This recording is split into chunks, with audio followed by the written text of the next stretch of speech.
Hello friends, welcome to our own channel daily stock. तो आज हम आपको ताज जीवीके पे शेयर एनालिसिस बताने वाले हैं और साथ ही में आपको ये भी बताएंगे कि आपको इस शेयर में निवेश करना चाहिए या नहीं करना चाहिए। आगे बढ़ने से पहले अगर आपने हमारे चैनल को सब्सक्राइब नहीं किया हो तो आप हमारे चैनल को सब्सक्राइब ज़रूर कर दीजिएगा, साथ ही में हिट द बेल आइकन। सबसे पहले हम आपको कंपनी के बारे में बताएंगे कि कंपनी क्या काम करती है, उसके कॉम्पिटिटर्स कौन कौन है, शेयर प्राइस चार्ट बताएंगे, शेयर होल्डिंग पैटर्न बताएंगे एंड क्वार्टरली रिजल्ट का एनालिसिस करेंगे। So let's begin. Taj GVK hotels and resort limited ये 1995 में इनकॉर्पोरेट हुई थी। ये एक जॉइंट वेंचर है, एक हैदराबाद बेस्ड एक जीवीके ग्रुप है और इंडियन होटल्स कंपनी लिमिटेड है। इंडियन होटल्स आप सबको पता ही होगा जो ऑलरेडी लिस्टेड है, तो इन दोनों का मिला के ये एक जॉइंट वेंचर है ताज जीवीके होटल्स। ओके, कंपनी का प्राइमरली काम क्या है? इनका बिजनेस है ओन करना, उसको ऑपरेट करना, उसको मैनेज करना। जैसे कि होटल्स ले लीजिए, पैलेसेस ले लीजिए, रिसोर्ट ले लीजिए, लेकिन जो ताज ब्रांड के जो अंडर आता है उन सारे होटल्स, पैलेसेस, रिसोर्ट्स को जो ओन ऑपरेट मैनेज करता है वो ताज जीवीके होटल्स है। ओके, और जो ताज ब्रांड है उसी के अंदर जो पैलेसेस आते हैं या होटल्स या रिसोर्ट आते हैं उन्हीं को। ये कंपनी करंटली उसकी 6 प्रीमियम होटल प्रॉपर्टी है जो 5 स्टार है और 5 स्टार डिल्यूक्स है, जिसमें 1083 रूम्स है करंटली, जिस पे ये कर रहे हैं 6 प्रीमियम होटल प्रॉपर्टीज़। ओके, और कंपनी का एक अनादर प्रॉपर्टी भी है मुंबई में जो एसपीवी के अंडर में है, जिसका नाम है green woods palaces and resort private limited और जिसका ताज जीवीके होल्ड 49% स्टेक। तो उस प्रॉपर्टी पे भी उस जो प्रॉपर्टी है और जो ग्रुप है उसमें 49% का स्टेक इनका है।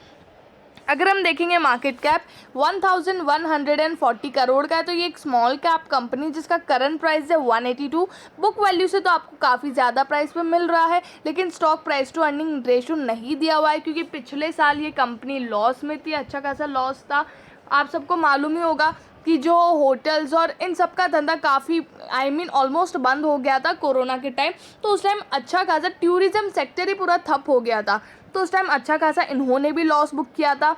रिटर्न ऑन इक्विटी और आरओसी वो भी नेगेटिव में होंगे। जब कंपनी के पास प्रॉफिट ही नहीं है तो रिटर्न कहाँ से मिलेगा? ओके, 2018 में कंपनी का जो रेवेन्यू था 290 करोड़ का था। उस टाइम कंपनी 20 करोड़ का मुनाफा भी कमाया था। 2019 में 324 करोड़ रेवेन्यू, 27 करोड़ प्रॉफिट। 2020 में 313 करोड़ का रेवेन्यू था और उसमें 28 करोड़ का प्रॉफिट भी था। 2021 में कोरोना के टाइम, ठीक है, उस टाइम कंपनी का रेवेन्यू 96.81 करोड़ का था और उस टाइम कंपनी 39 करोड़ के लॉस में थी, 39.97 करोड़ के लॉस में थी। तो ऑलमोस्ट समझ ही लीजिए 40 करोड़ का कंपनी को उस टाइम लॉस था। तो ये तो चलो कोरोना की वजह से, बाकी तो कंपनी नॉर्मली अच्छा परफॉर्म कर रही थी। लेकिन अब हम देखते हैं, चलो वो तो देखो जून में अगर आप देखेंगे तो सिर्फ 3 करोड़ का सेल है, सितंबर में 10 करोड़ का सेल है, दिसंबर में 36 करोड़, मार्च में 44 करोड़। जून में अगर अब हम देखें तो धीरे धीरे, उस टाइम भी इतना अच्छा पीरियड नहीं था, सेकेंड वेव या थर्ड वेव ऐसा ही कुछ था, तो 25 करोड़ का सेल्स था। सितंबर में 56 करोड़ का सेल्स था और दिसंबर में 82 करोड़ का सेल्स था। तो धीरे धीरे कंपनी या फिर लोगों का फिर से टूरिज़्म जो सेक्टर है वो फिर से स्टार्ट हुआ है और फिर से यहाँ पर जो सेल्स है वो बढ़ने लगी है। हालांकि अभी भी कंपनी यहाँ पर almost no profit no loss में है। 13 करोड़ का लॉस था कंपनी को फर्स्ट क्वार्टर में, 1 करोड़ का प्रॉफिट था और नेक्स्ट क्वार्टर में 12 करोड़ का था ऑलमोस्ट। तो यहाँ पर नो लॉस नो प्रॉफिट है कंपनी को, बट यहाँ पर रेवेन्यू फिर से बढ़ रहा है, जैसे पहले और भी ज़्यादा किया करती थी, लेकिन अभी कोरोना के बाद से थोड़ा सा स्लो धीरे धीरे बढ़ रहा है। तो आने वाले समय में कंपनी और भी अच्छा कर सकती है, करेगी ही, वो तो नो डाउट बट ऑब्वियस है। प्रमोटर्स 74.99%, अभी 74.99% है। तो प्रमोटर्स ने अपना 1% का स्टेक ना ऊपर किया है और ना ही नीचे किया है।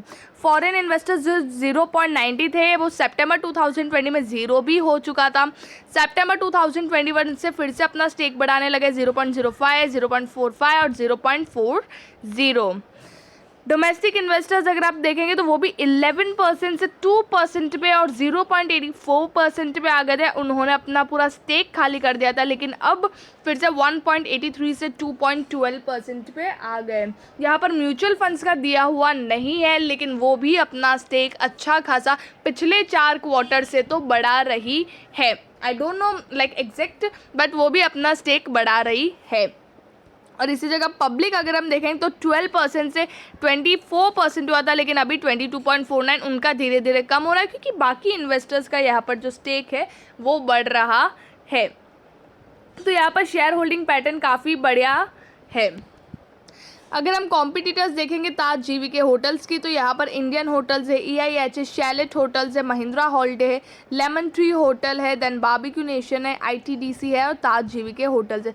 अगर सब में से देखेंगे तो सबसे छोटी कंपनी यही है, लेकिन अगर आप प्रॉफिट देखेंगे तो यहाँ पर अच्छा खासा परसेंटेज वाइज देखेंगे तो बढ़ रहा है।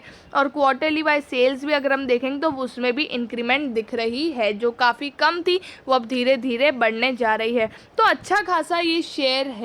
5 ईयर हाई इसका 263.50, करंटली 181.75। आज मार्केट टूटा बट स्टिल ये 0.25% अप था। तो ये शेयर और भी ऊपर जा सकते हैं। तो लॉन्ग टर्म पर्सपेक्टिव या थोड़ा सा शॉर्ट टर्म पर्सपेक्टिव के लिए भी अगर आपको लेना है तो आप इस शेयर में निवेश कर सकते हो। आई होप आपको Taj GVK hotels and resorts के बारे में सब कुछ समझ में आ गया होगा। अगर आपको वीडियो अच्छा लगा है तो please like and share and subscribe our channel. Thank you.